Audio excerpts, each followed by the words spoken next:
చోట కలగజేయాలని, ప్రతి చోట రోడ్లు, డ్రైన్లు, గవర్నమెంట్ బ్లీచింగ్, తాగునీరు, వాడక నీరు, మంచి నీరు మీకు ఇవ్వాలన్నది ప్రధానమైనది. అది గవర్నమెంట్ వదిలేసింది.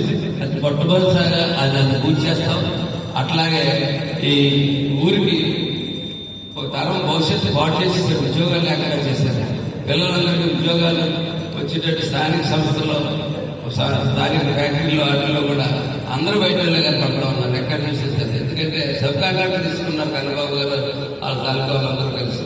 కాబట్టి బీహార్, ఒరిస్సా మంచి ప్రదేశం, అక్కడి నుంచి చౌకద్దరు ఉంటారని చెప్పి అక్కడి నుంచి తెచ్చి పని చేయించుకుంటారు తప్ప ఇక్కడ వాళ్ళు ఎవరిని కూడా దేనికి ఎంగేజ్ చేసుకోవట్లేదు. అది ఒక స్టేడియం జరుగుతుంది.